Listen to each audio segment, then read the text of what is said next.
차별을 없애겠다 이렇게 밝혔습니다.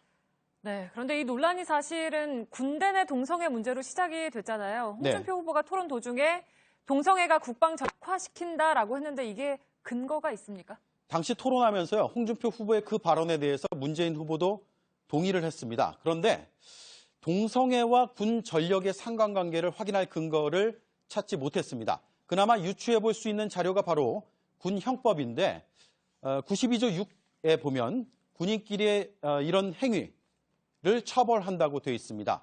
이에 대해서 헌법재판소가 판단을 했습니다. 군의 건전한 생활과 군기의 확립을 위한 조항이다라고요. 군대 내 동성애 행위가 군기를 해친다는 뜻으로 해석이 됩니다.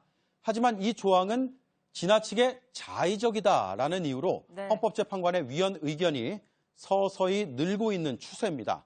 또 합리적이지 않은 막연한 편견이다, 기본권을 침해한다, 이런 이유로 폐지 법안이 지난 국회에서 제출되기도 했습니다. 동성애가 국방전력에 악영향을 준다는 주장 확인이 어렵습니다. 그리고 동성애 문제에 대해서요, 안철수 후보가 입장을 내놨는데 동성애 자체는 반대도 찬성도 하지 않는다. 동성결혼 법제화에는 반대한다고 했고, 유승민 후보는 성소수자에 대한 편견은 없지만 동성애를 합법화하는 제도는 찬성하지 않는다. 이렇게 밝혔습니다. 네, 팩트체크 오대영 기자였습니다.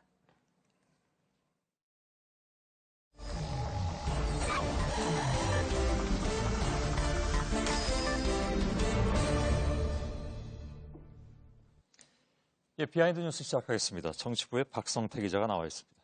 예, 첫 번째 키워드 열어볼까요? 네, 첫 번째 키워드는 김무성이 사라졌다입니다.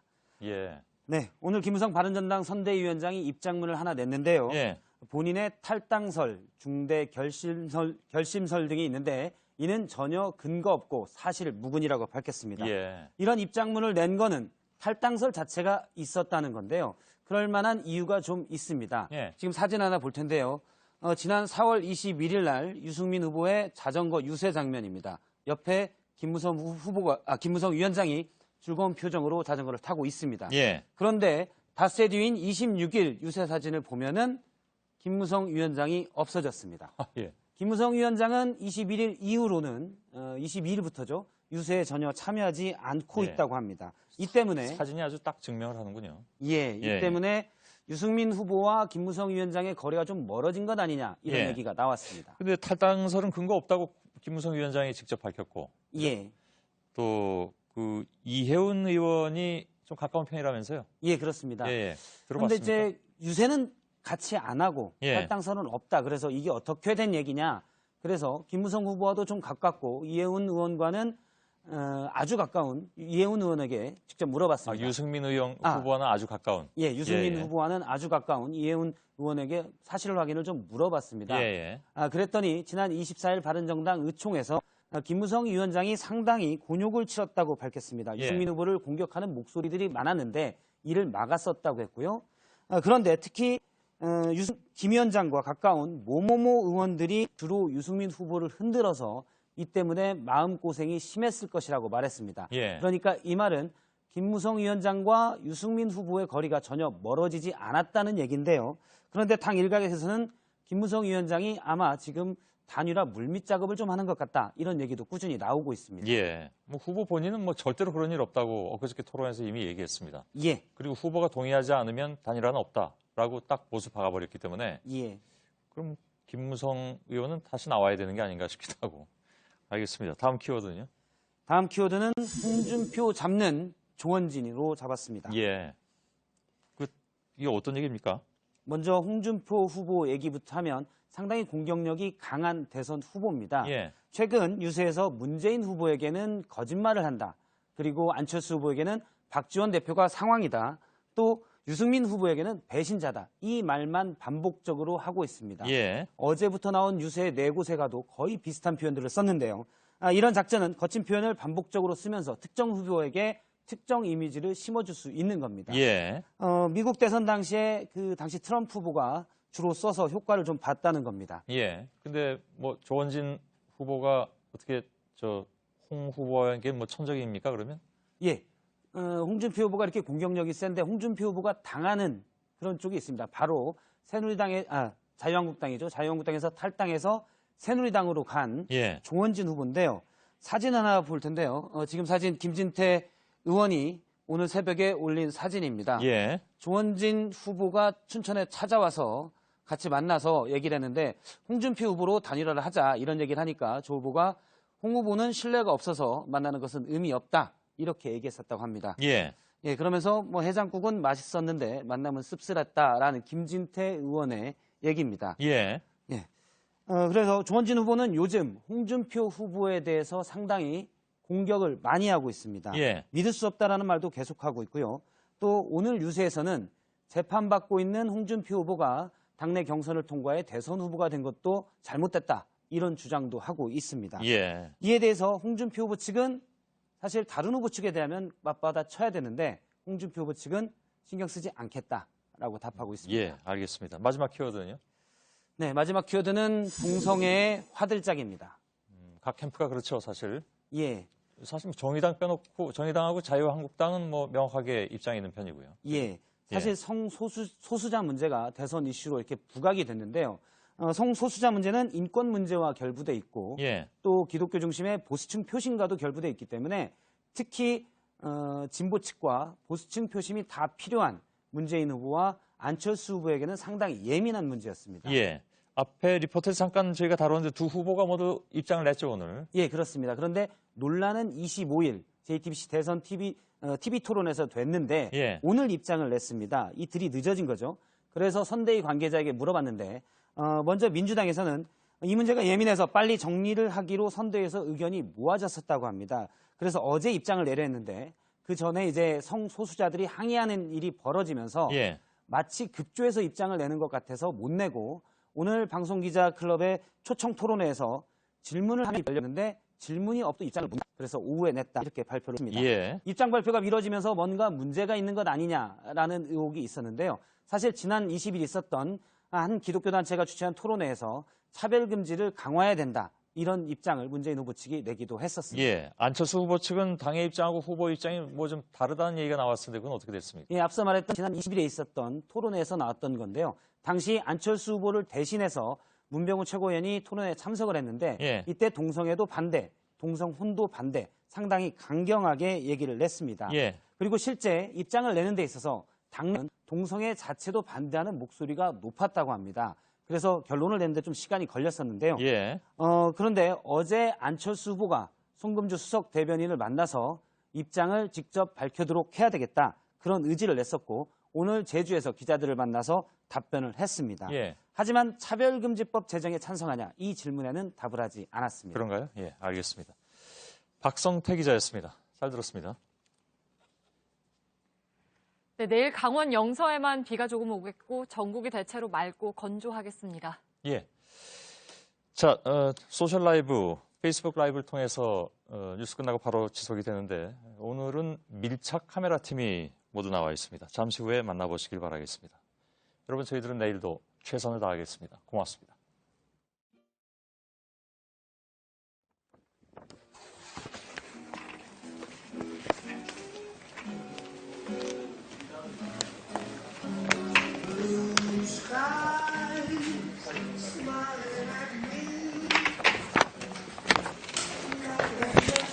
안녕하십니까. 어서오세요.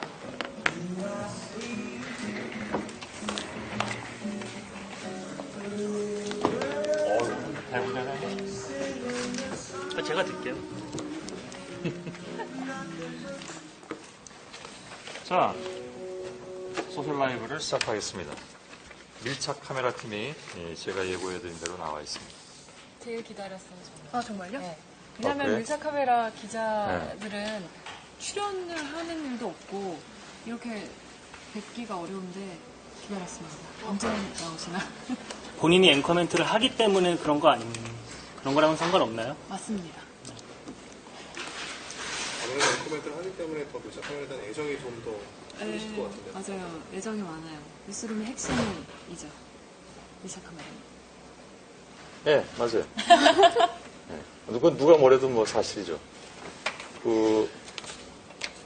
밀착 카메라 처음에 개편할 때 예전에 네.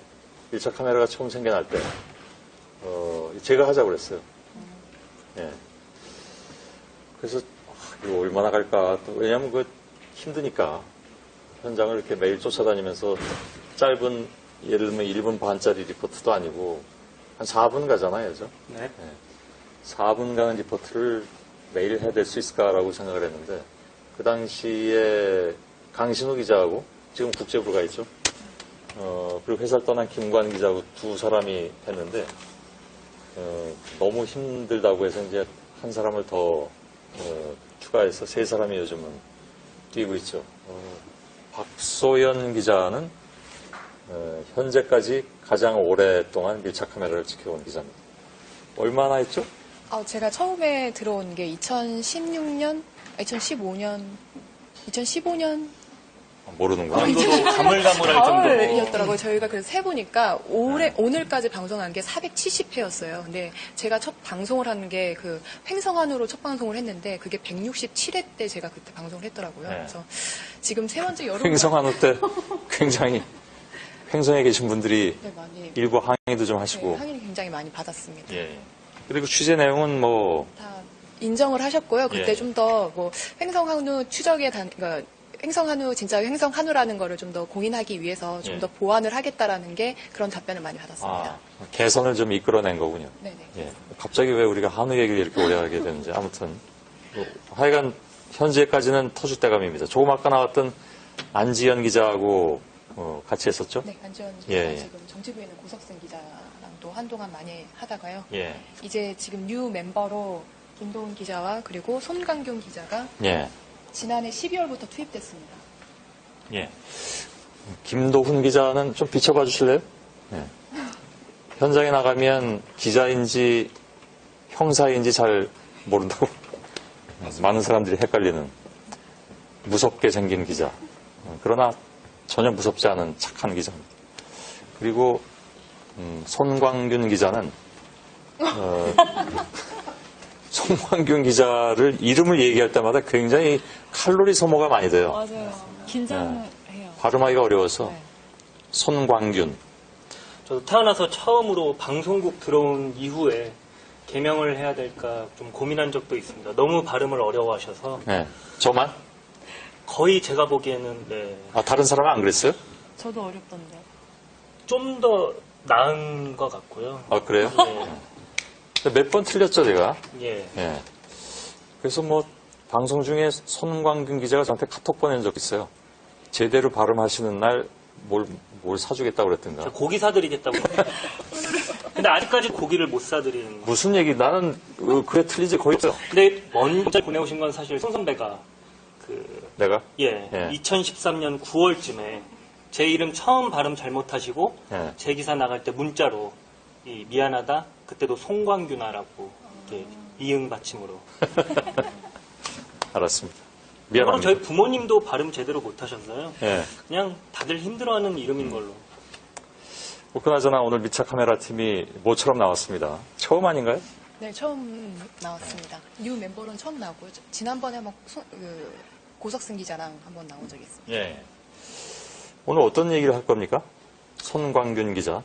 네, 오늘 제가 좀 저희 선배들께 질문을 드리려고 하는데요. 밀착 카메라가 시청자들이 보시기에는 이제 한 4분짜리 리포트, 좀 긴 리포트지만 사실 만들면서 힘들 때가 굉장히 많거든요. 네. 쉽게 만든 적이 거의 없다고 할 정도로. 그리고 아까도 얘기 나왔지만 470번이나 만들었는데 예. 아직도 이제 만들 게 끊임없이 어쨌든 나온다는 거에 대해서 저희가 좀 문제의식도 많이 느끼고 있어서 그게 왜 문제의식입니까?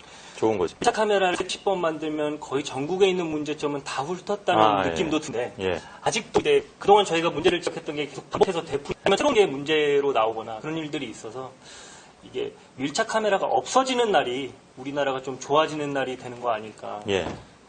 참 그날이 빨리 오기를 고루한 멘트다.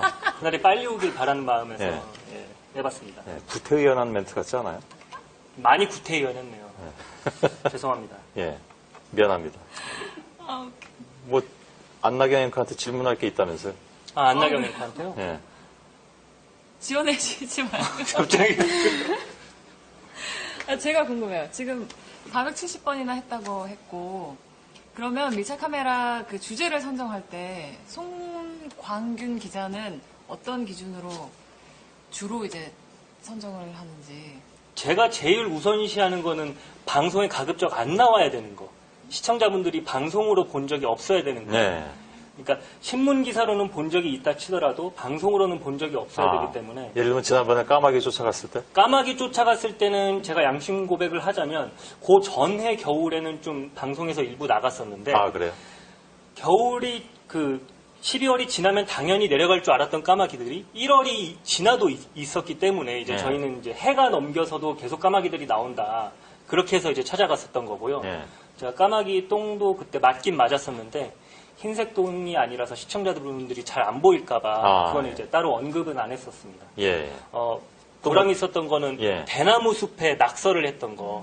그거는 이제 뭐 일부 인스타그램 같은 거에 대나무 숲 사진을 올리면서 일부 시민분들이 문제를 지적한 적은 있지만 예. 방송 기사로 이렇게 보여준 적은 거의 없었던 것 같아서 그때 예. 좀 뿌듯했습니다. 그래요. 예. 오늘 박소영 기자가 어디죠? 서울역 앞에 고가공원이라고 부르나요? 공식 명칭이 고가공원인가요? 서울로 7017입니다. 서울로 7017? 네. 무슨 뜻인가요? 1970년도에 서울역 고가도로가 탄생을 했고 아, 예, 예. 2017년에 새로 탄생을 한다 해서 아, 7027로 예. 이렇게 아직 완공은 안 됐던데, 그죠? 네, 완공은 5월 20일 날. 예. 그것도 굉장히 눈길이 많이 가던데요? 궁금했었는데 도대체 저 위가 어떻게 돼가고 있는 거지? 근데 뭐 예상에서 아주 크게 벗어난 것 같지는 않지만, 예. 잘 될 것 같은가요? 아직 보완해야 할 점은 많은 것 같은데요. 저희가 뭐 일부 언론에서도 지적은 하긴 했지만, 그러니까 저희가 자세히 다루진 않았지만, 뭐 또 개통을 하게 되면 뭐 다른 시민분들이 많이 좋게도 느낄 수도 있고, 또한 안 좋게 느끼실 분도 있을 텐데, 저희가 직접 가봤는데 보행로가 그렇게 넓지는 않았어요. 넓다는 느낌은 못 들었어요. 왜냐면은 일단은 저희가 혼자 있었으니까 충분하다고 생각이 들었는데, 많은 분들이 한꺼번에 그렇죠. 몰리게 되면은 굉장히 복잡하겠다. 예. 또한 어느 일부 구간은 이제 트램펄린이랑 또 수중 식물이라고 해서 원형으로 그렇게 크게 만들어 놓은 구간도 있더라고요. 예. 만약에 휠체어를 이동을 하거나 그럴 경우에는 이쪽 구간은 지나갈 수가 아예 없더라고요. 예. 이런 점은 좀 더 보완하고 해결해야 할 점이 아닌가라는 점도 생각이 들긴 하더라고요. 예. 또한 아직 생물들이 싱싱하게 자라나지가 않았어요. 그러니까 꽃이 피거나 아니면 그런 모습들이 좀 없더라고요. 이제 한 달 뒤면 뭐 꽃이 필런지는 잘 모르겠지만 예. 과연 이 좁은 화단 안에 그 식물들이 잘 생육을 할 수 있을지 이것 예. 또한 지켜볼 일이라고 생각됩니다. 예. 지금 가시려고 준비하시는 거죠? 예. 좀 더 이렇게 시청률을 위해서는 접속자를 위해서는 이제 좀 더 안 보내드리는 게 저희의 공약이었는데 예. 마침 아니, 그래서 그렇죠. 질문도 있는데요. 잘 모르시는데 그 변수는 제가 아니에요. 제가 나가도 안나게 앵커만 앉아 있으면 많은 분들이 또 좋아하세요. 그렇죠. 그렇겠네요. 그래서 동의하고 네, 송광균 기자가 굳이 안나경 앵커 옆에 앉겠다고 아, 그래요? 네. 이렇게 그리고 우겨서 오래 지금 옆자리에 있었으면 앉았어요. 좋겠다는 얘기도 네. 했었는데 저는 이제 일단 좀 빠지고 안나게 앵커와 아니요, 좀 더 있어주세요. 네. 먼저 갑니다. 네. 예. 감사합니다. 네. 좀 더 이제 가깝게 앉아도 네. 되는 거죠? 저희 태블릿 저도 앉아있네. 당연히. 질문 하나만 더 대답하고 네. 가세요. 원래는 손 선배한테 여쭤볼 질문이었는데, 네. 안나경 앵커가 그동안 봤던 밀착 카메라 중에 좀 인상 깊었던 게 있다면, 인상 깊었던 거는 고석승 기자. 여기 3명 다 앉아있는데, 얘기하세요. 왜냐하면 그거는 제가 앵커 멘트를 고심하면서 썼던 거여서 고석승 기자 밀착 카메라 중에 백로대가 대학 캠퍼스에 날아들어서 학생들이 힘들어한다라는 내용이었는데 앵커 멘트에는 대학생들이 힘들어한다라는 얘기만 있었고 근데 사실은 그 기사 안에는 백로대들도 어쩔 수 없이 자기들 집이 없어져서 사람들이 개발을 하는 바람에 집이 없어져서 날아올 수밖에 없었던 속사정이 있어서 그거를 앵커멘트에 좀 녹여서 썼거든요. 백로들의 입장도. 다행히 백로들이 굉장히 고마워했다네요. 보면 안나경 앵커가 저희가 이제 동물 관련된 아이템을 좀 할 때가 있는데 맞아요. 동물 관련된 아이템을 할 때 앵커 멘트를 조금 더 많이 신경 쓴다는 느낌을 수차례 맞아요. 받았었어요. 맞아요.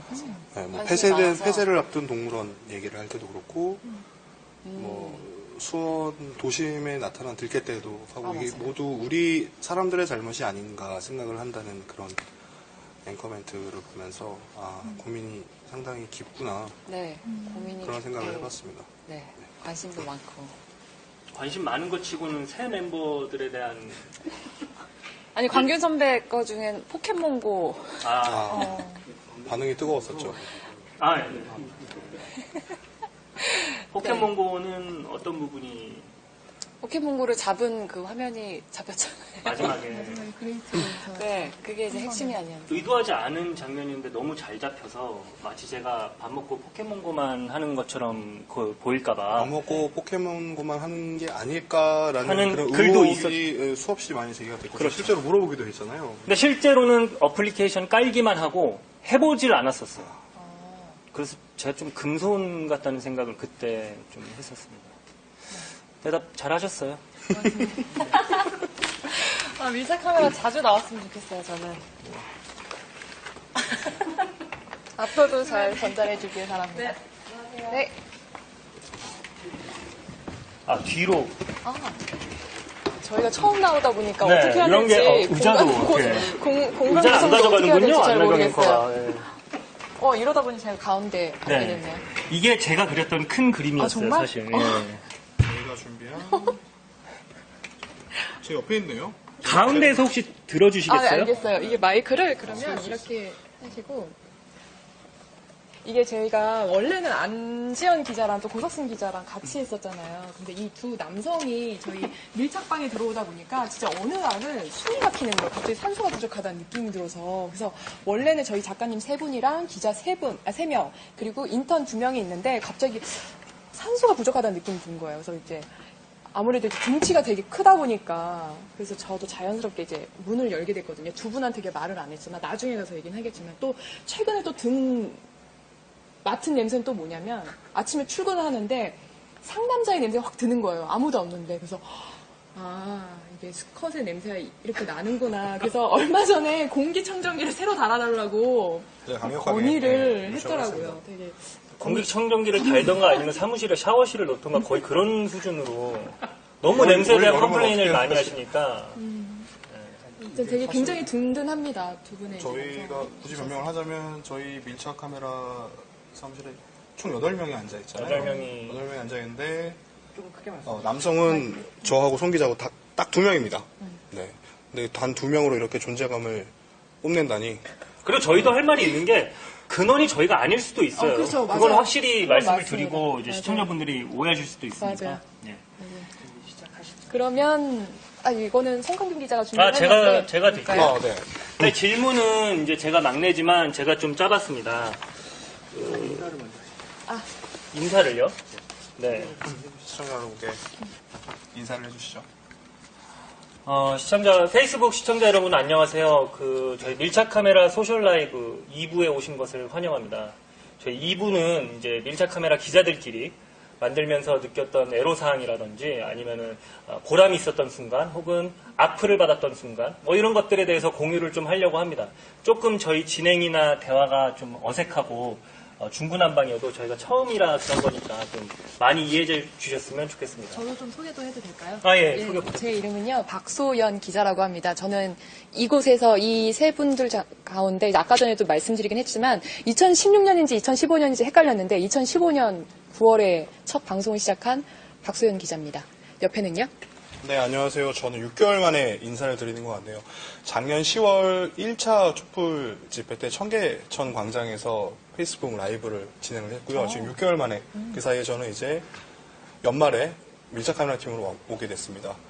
사회부 김도훈 기자입니다. 근데 방에 있었을 때보다 되게 포근포근하게 말하는 것 같지 않아요? 네, 좀 방에 있을 때 많이 거치신데 지금은 굉장히 제가요? 소프트하게 말씀하시는 것 같아요.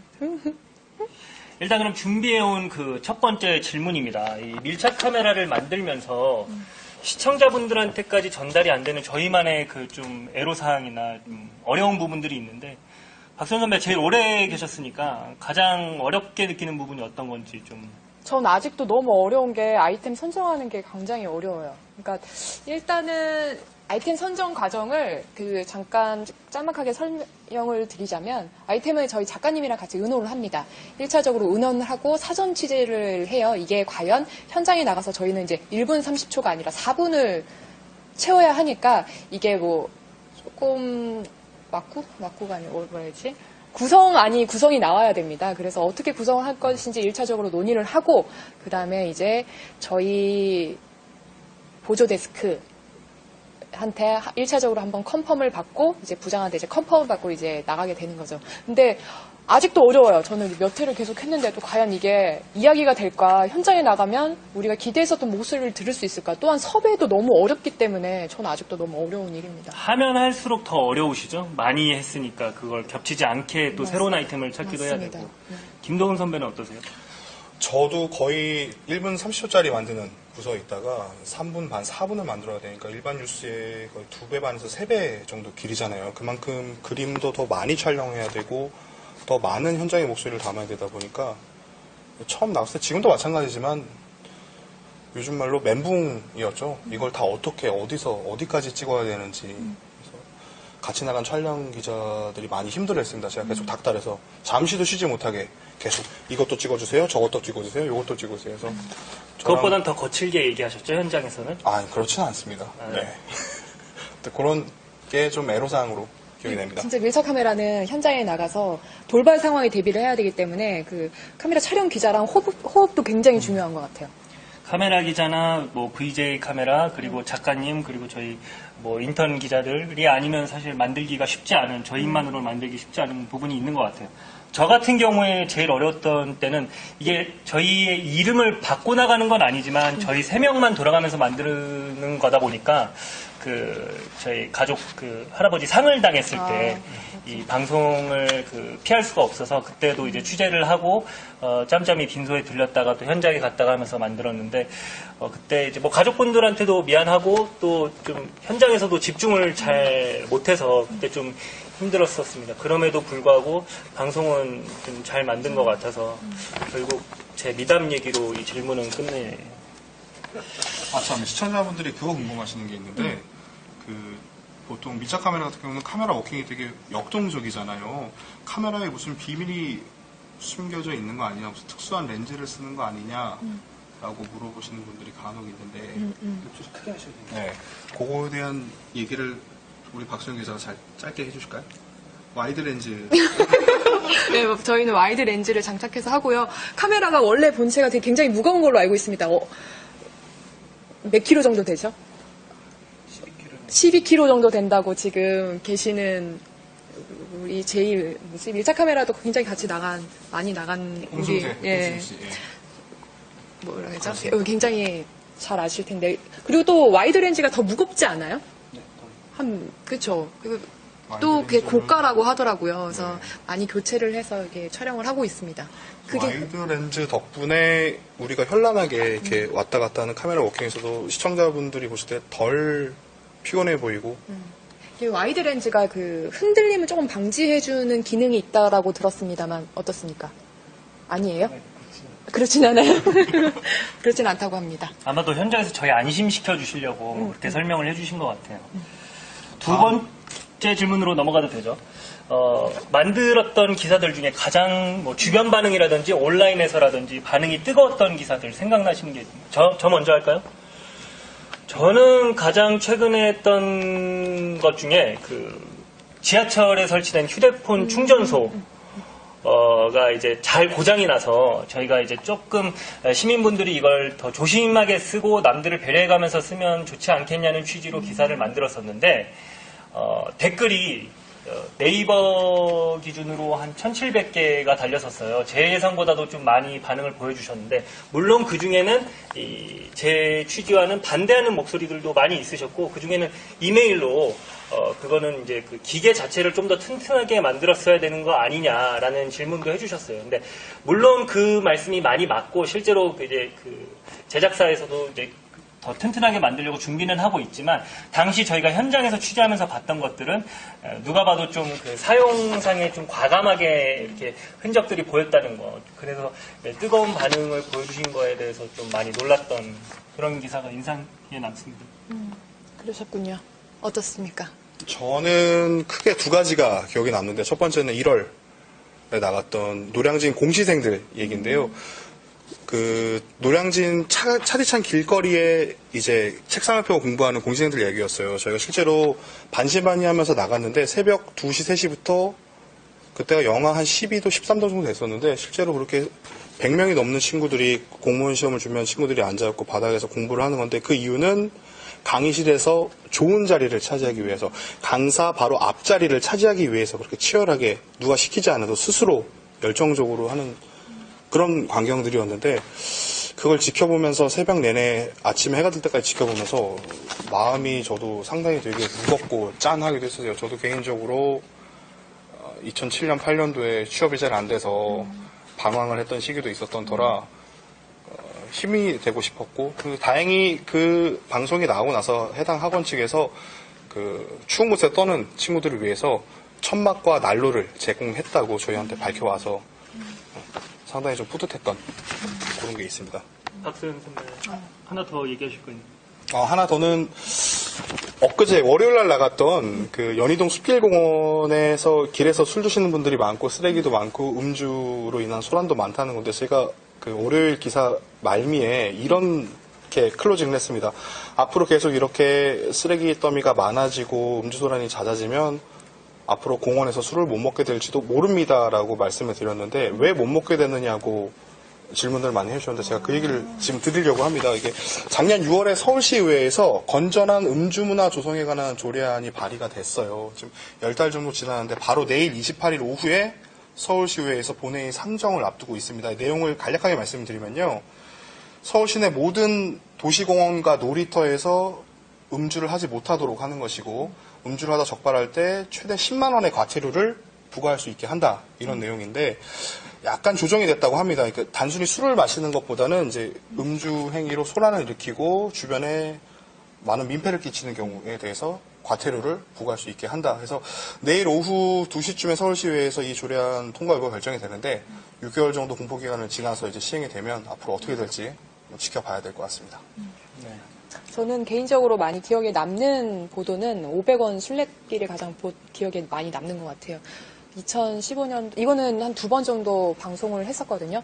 이것 또한 역시 지금 카메라를 잡고 계시는 홍승재 기자랑 현장에 같이 갔었는데, 500원 순례길 내용을 잠시 짤막하게 소개를 해드리자면, 저희 500원 동전을 받기 위해서 이른 아침 새벽부터 교회에 모여서 줄 서셔서 500원을 받으시는 이제 노인분들, 어르신분들을 이제 취재를 한 거였거든요.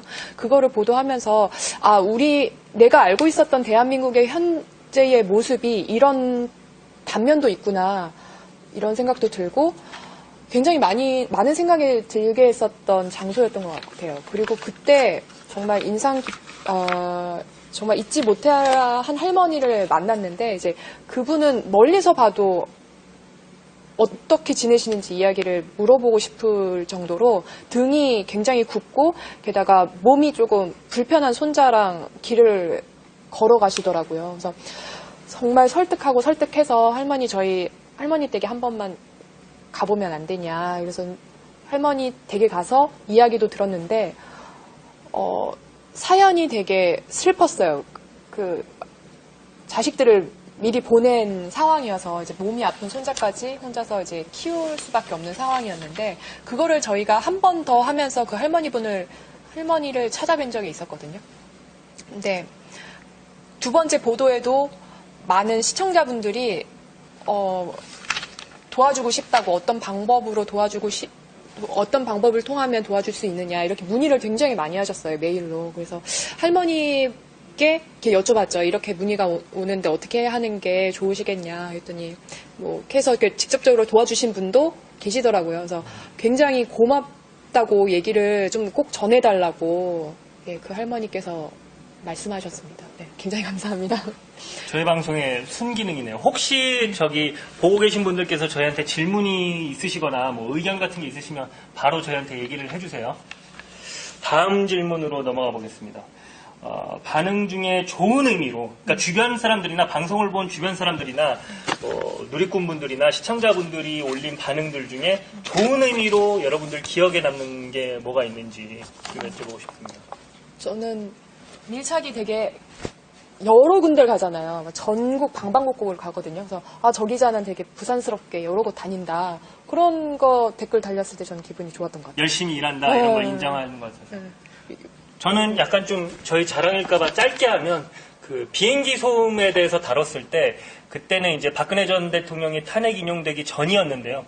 그때 어떤 그 네티즌 분께서 한 온라인 커뮤니티 게시판에 청와대에서 밀착 카메라 보도만 제대로 보면 이런 사태까지는 오지 않았을 것 같다. 그것만 제대로 해결했었으면 그런 얘기를 해주셨던 게 이제 가장 인상 깊었던 김동 선배. 저는 짧게 강원도 화천에 있는 폐교를 앞두고 있는 학교 방문했을 때가 남는데요. 이제 강원도 지역의 초중고등학교 한 절반 가까이는 앞으로 이제 폐교될 위기에 몰려 있답니다. 학령 인구 감소도 됐고, 근데 문제는 학교가 없어지면 지역 공동체도 같이 무너진다는 그런 얘기였었는데, 보시고 많은 분들이 댓글로 다른 나라들처럼 학교는 조금 당장 폐교하기보다는 조금 더 유예를 시켜두고 다른 인구가 들어올 때를 대비해서 좀 더 학교만은 좀 더 폐교하는 건 좀 더 유예하자, 좀 더 심사숙고해보자, 그런 글들을 보고 힘을 많이 좀 얻었습니다. 그러셨구나. 지금까지는 약간 저희 자랑성이었다면 이제 나쁜 의미로 디스 받았을 때 기억 남는 거. 저 먼저 해볼까요? 그 한강 편의점, 한강공원에 있는 편의점들이 이제 문을 닫은 지가 꽤 됐는데 아직도 열지 못하고 있다. 저희가 방송 나간 시점 기준으로는 4개월 넘게 이제 문을 안 열고 있었던 거거든요. 근데 그 기사가 나간 다음에 제가 기사를 만들면서도 고민했던 부분이 있어요. 사람들의 머릿속에 있는 한강공원은 여의도 쪽 한강공원이 많은데 여의도 한강공원은 사실 이 도심 안에 있다 보니까 한강공원에 편의점이 닫더라도 이쪽 뭐 바깥쪽으로 바로 나올 수가 있거든요. 근데 다른 공원들은 다 올림픽대로나 강변북로를 끼고 있기 때문에 차를 안 가져오면 그게 거의 불가능하거든요. 근데 기사가 나가니까 아니나 다를까 그냥 뭐 음식이나 마실 거는 미리 준비해서 가면 되지 않냐. 뭐 기자는 왜 뭐 할 일 없이 이런 거 만드냐. 뭐 그렇게 공감을 얻지 못할 때가 있습니다. 근데 그런 게 이제 뭐 제가 너무 뭐 싫고 뭐 기분이 나쁘고 이런 것보다는 다음엔 좀 더 공감을 충분히 불러올 수 있는 아이템을 찾아야겠구나. 그런 약간 오기를 불러오게 하기 때문에 그런 댓글도 언제든지 뭐 제 외모에 대한 디스도 언제든지 해주시면 외모는 어떻게 할 수 없겠지만 스머프 닮았다고. 스머프. 굉장히 애매한 인물 비평을 해주셨네요. 저도 굉장히 애매하게 받아들이도록 하겠습니다. 박선 선배. 저도 외모 비평을 되게 많이 하시는데요. 제가 은근히 좀 상처를 받아요. 근데 뭐였냐면, 정말 기억에 남는 게 뭐냐면, 제가 1년 전에 머리를 조금 짧게 자른 적이 있었거든요. 이제 단발과 이제 커트의 그 중간 사이에 이렇게 머리를 자른 적이 있는데, 근데 그때 첫 보도를 한 게 그 제주도 렌터카 보도를 했어요. 그래서 그때 1박 2일로 출장을 갔다 왔는데 정말 잠을 못 자고서는 직접 렌터카 운전을 하면서 보도를 한 거예요. 그래서 굉장히 뿌듯하게 보도를 했는데 첫 번째 네이버상 들렸던 댓글이 박소연 기자 단발머리 실패 딱 이렇게 찍히더라고요. 저희가 단발머리에 도전한 것도 아닌데 실패라고. 되게 열심히 잠도 못 자면서 보도를 했는데 보도 내용이 전달되기보다는 내 머리가 정말 이상하구나. 되게 반성하는 기회가 돼서 다시는 이제 머리를 좀 더 안 자르는 이 정도 수준으로 유지를 하려고 합니다. 그리고 또 이것 또한 외모인데 이거는 조금 기분이 좋았던 면도 없지 않아 있는 게 박소연 기자가 광화문 일대에서 취재를 하는 모습을 본 게 있는데 실제로 보니까 생각보다 머리가 작다? 이렇게 얘기 나오는 거예요. 그래서 물론 제 머리가 작지는 않습니다. 큽니다. 큰데 이게 저희가 앞에서도 말씀드렸지만 와이드 렌즈를 사용하다 보니까 머리가 좀 더 부각되는 면이 있어요. 이게 다른 각도를 취하게 되면 확실히 커질 때가 있어요. 저희는 그런 핸디캡을 안고 그렇죠. 보도를 하는 거죠. 뭐 제 얼굴이 작다고 얘기하는 건 아닌데 평균보다 좀 큰 것 같은데 그게 좀 과도하게 크게 나온다. 이 말씀을 덧붙여서 드리고 싶습니다. 김고은. 감사합니다. 영화배우 김고은. 영화배우 김고은 씨. 예. 공유 어디 있어요, 그러면? 공유. 나가면 있을 거예요.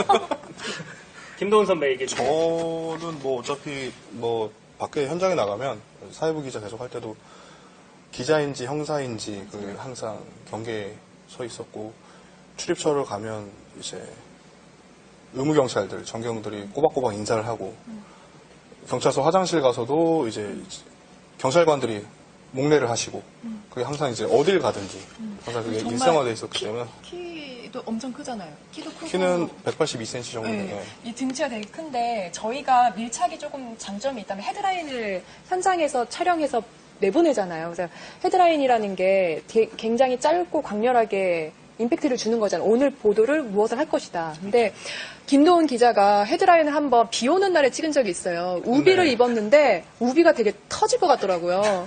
되게 감명 깊게 봤으면 저희가 보도국에서 보면서 한 선배는 와 마동석 같다 이렇게 말씀도 하시더라고요. 그래서 선배 우비 선배 거였어요? 그 우비는 급하게 비가 오는 바람에 인근 마트에 가서 그냥 노멀 사이즈잖아요. 기성품. 프리 사이즈, 원 사이즈. 예. 근데 단추가 이렇게 터질 것 같더라고요. 단추를 제가 왜 채웠는지 기억이 안 납니다. 근데 저 같은 경우는 그 3월 달에 나갔던 한남동 뉴타운 재개발 구역인데 한 10몇 년째 계속 이제 개발이 멈춰 있다 보니까 사람들은 일부 떠나고 또 일부는 살고 계시고 이런 거였는데 그날 기사 제목에 유령마을이라는 제목이 달렸어요. 이제 뭐 굳이 변명을 하자면 제가 이제 제목을 달지는 않긴 하지만 사람들이 살고 있는데 왜 유령마을이라고 왜 하냐 이런 게 일부 항의를 받고 좀 죄송스러운 마음이 들어서 상처 받으셨다면 제가 뒤늦게라도 사과를 드리겠습니다. 죄송하게. 네, 주민분들과 기분 나빠하신 시청자분들께 네, 같이 좀 사과드리도록 하겠습니다.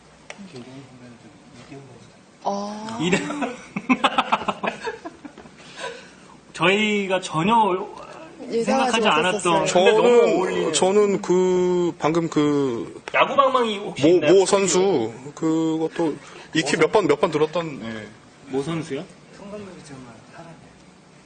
그러게요.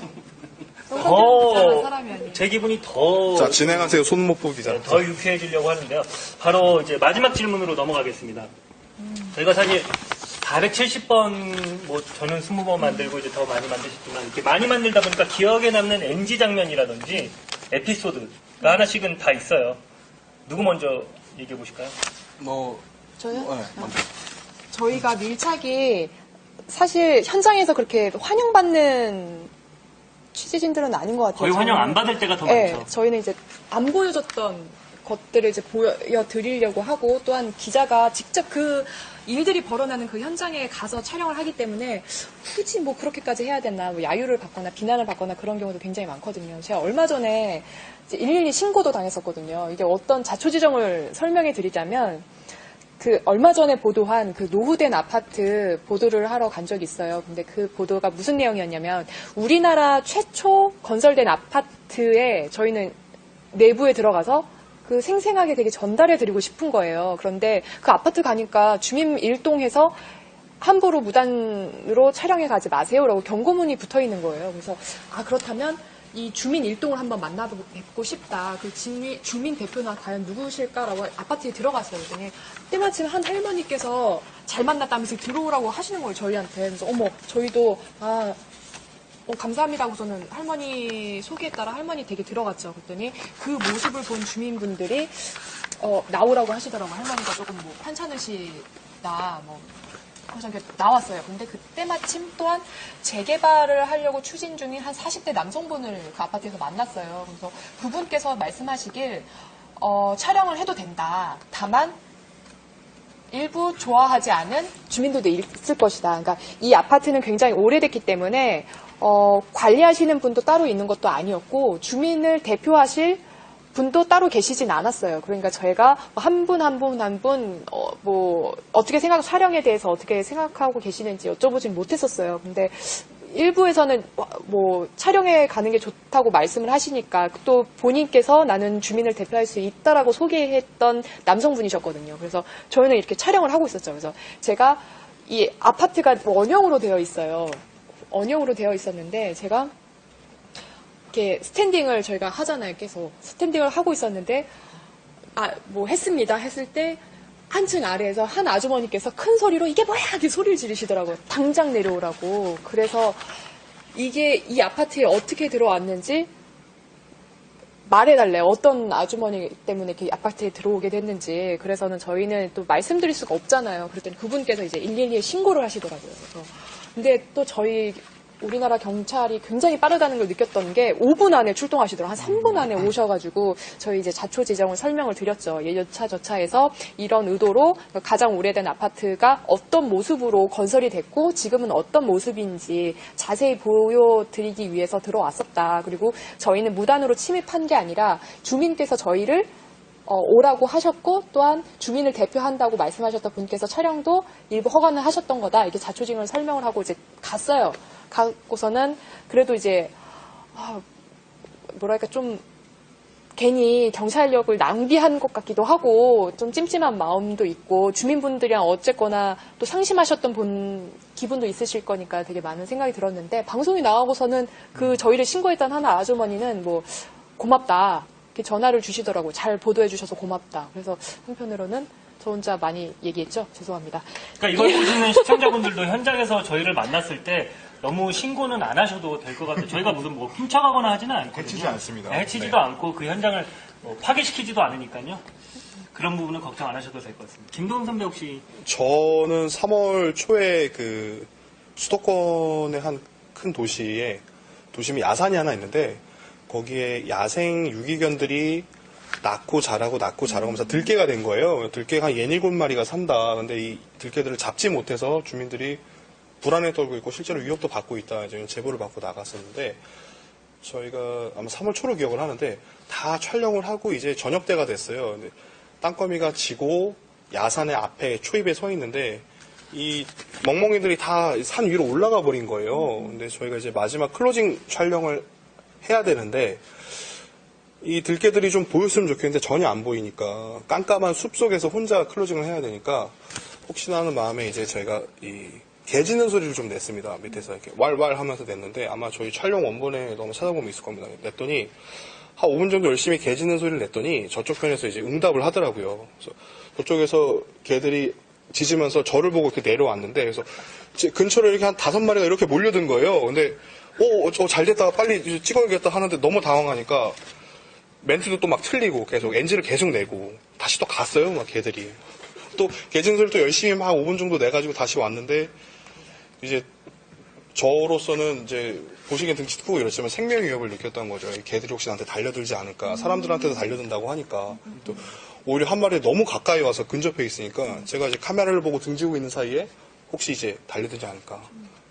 별로 이제 동감을 못하는 표정이긴 한데 깊이 공감을 하고 있는 게 같이 나갔던 분들한테 여쭤보시면 제가 얼마나 이제 개 짖는 소리를 열성적으로 냈는지 그 옆에서 소통하기 인턴이 비웃었다고 선배가 혼자 열심히 개를 짖으니까 개 짖는 소리요? 개 짖는 소리 제가 잘 내지는 못하는데 그러니까 방송 저희 녹화된 게 있습니다. 녹화된 게 저 있어요. 3월 초에 개 한 마리가 가까이 온 걸 본 시청자가 그래서 그날 그 클로징 3월 8일 보도한 걸로 기억하는데 보시면 마지막에 클로징 찍을 때 개 한 마리가 옆에 와 있었어요. 근데 이렇게 화면상으로는 좀 멀어 보이는데 한 1.5m 정도 바로 뒤에 라서 되게 무섭지만 한편으로도 고마웠었던 감정도 들긴 들었어요. 그거는 뭐 나중에 들었지만 일단 그때 무서웠습니다. 아마 개도 좀 무서워하지 않았을까.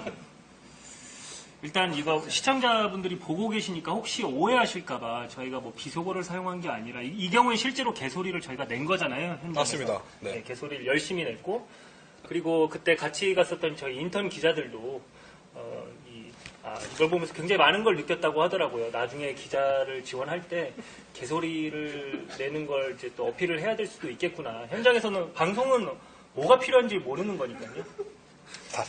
저 같은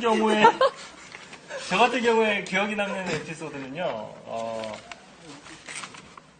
까마귀 보도가 있었는데 이거는 그 같은 곳이에요. 같은 지역 같은 그 강아지들이랑 수도권의 같은 큰 네. 저는 까마귀 소리는 내지는 않았고요.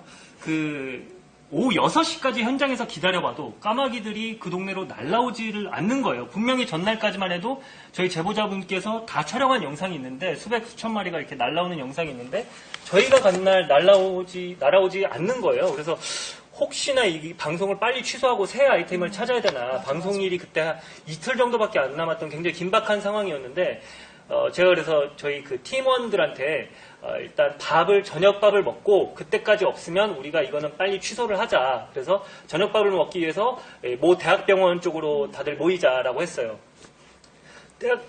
죄송합니다. 대학병원에 도착을 해서 이제 대학생 인턴 친구한테 연락을 했는데 이 친구가 굉장히 예의 바른 친구인데 저한테 제 전화를 받더니 예 선배 뭐 저희 거의 다 도착했습니다. 그러다 갑자기 까마귀다 이러더니 전화를 끊고 갑자기 이제 그래서 저희도 빨리 도착해서 나가 보니까 거기에 이제 조그마한 교회가 있는데 그 교회 첨탑 위로 이 빨간색 십자가 위로 까마귀가 진짜 거짓말이 아니라 한 최소 500마리 정도가 이렇게 원을 그리면서 날아다니는 거예요.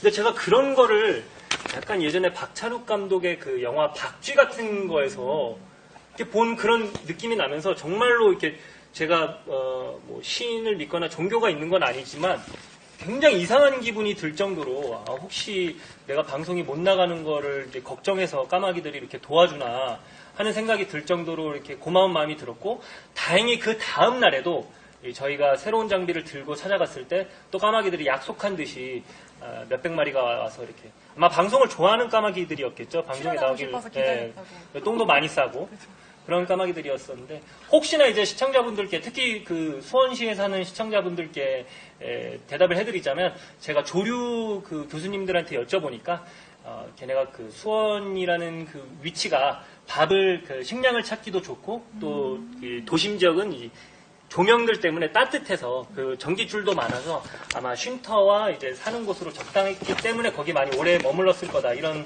말씀들을 많이 해주셨습니다. 저희가 준비한 질문은 사실 거기까지고요. 혹시 시청자분들이 뭐 주신 의견 같은 게 있나요? 외모에 대한 얘기가 굉장히 친구의 말씀. 지금 얘기하면 저희가 좀 기분 나쁠 수도 있는. 예. 저희 밀착 카메라 앞으로 좀 제보를 해주셨으면 좋겠습니다. 저희 이제 500회를 곧 앞두고 있잖아요. 500회 특집 해야 되는 거 아니에요? 아니요, 500회 저희끼리 500회 특집, 특별 아이템을 준비해야 되는 거 아닐까요? 뭐 세 명이 동시에 그렇죠. 출연할 수 있는? 아니 예전에 나왔던 기자들도 아직 저희 회사에 있는 기자들도 다 같이 이렇게 뭐 하나씩 스탠딩을 같이 한다든지. 그분들도 바쁘지 않을까요, 근데? 저만 안 바꿨나요? 알겠습니다. 제보 어떻게 해요? 제보요? 메일로 주셔도 되고요. 저희 제보 게시판 이용하셔도 됩니다. 그러니까 대한민국에 아직도 이런 일이 벌어지고 있다. 이런 일이 벌어지고 있고 아직도 이렇게 생활하는 사람들이 있다. 뭐 이런 것들 충격적이거나 아니면 재밌거나 다른 사람들한테 다른 분들한테 알리고 싶다 이런 제보가 있으면 진짜 큰 힘이 되는 게 제 마지막 그 밀착 카메라 기사 그 중학교에 금 갈라진 그것도 제보가 들어온 걸로 저희가 바로 제보 들어왔던 당일날인가 그 다음날인가 바로 그 학교에 찾아가서 이제 촬영을 했던 거였기 때문에 제보는 꼭 많이 해주셨으면 좋겠습니다. 이제 마무리할 시간인데요. 오늘 저희가 첫 출연이어서 이제 시청자분들께 혹시나 노잼 방송으로 나가지 않았을까 좀 걱정되긴 하지만 두 선배분 의견은 어떠세요? 오늘 해보시니까 어떠셨어요? 광균이가 이 되게 재기발랄한 매력을 방송에서 되게 발휘를 못하거든요. 되게 아쉬움을 되게 많이 느꼈는데 페이스북 라이브를 통해서 톡톡 튀는 귀여움을 많이 발산할 수 있지 않았나라는 생각이 들립니다. 네. 잘했어. 김동 선배. 손모프 기자 한마디 해주세요. 광균이가 내가 하고 싶은 말이 뭐냐면 광균이가 성이 손씨다 보니까 이제 손을 많이 쓰는 것 같더라고요. 근데 이제 스탠딩 할 때 이렇게 요즘 이렇게 많이 하게 하고 있더라고요. 제가 한번 이렇게 보겠습니다. 근데 그게 저는 되게 마음에 들더라고요. 그래서 그 얘기를 했더니 계속 한 번씩 하는 것 같더라고요. 근데 저는 손 관련해서는 조금 별로 좋지는 않은 게 제 주변 사람들은 너무 얼굴에 비해서 손 사이즈가 작은 것 같다고 손을 오히려 좀 덜 썼으면 좋겠다고 이게 다 와이드 렌즈 때문이라고 저는 생각을 하거든요. 그러니까 시청자분들은 오해 없으시기를 갑자기 왜 장비 탓을 하는지 모르겠어요. 전 자타장. 이제 안녕할 시간이라고 손을 흔들고 계십니다. 저희 밀착 카메라 앞으로 열심히 하겠습니다. 제보 많이 주시고요. 그리고 송광균, 김도훈 그리고 저 박소연 기자 많이 응원해 주시길 바랍니다. 제보 많이 해주세요. 네, 지금까지 밀착카메라였습니다. 밀착 여러분 카메라였습니다. 감사합니다. 감사합니다. JTBC 투표 동료 캠페인 위대한 국민 챌린지. 안녕하세요. 저희는 대한민국에서 가수로 활동하고 있는 차별을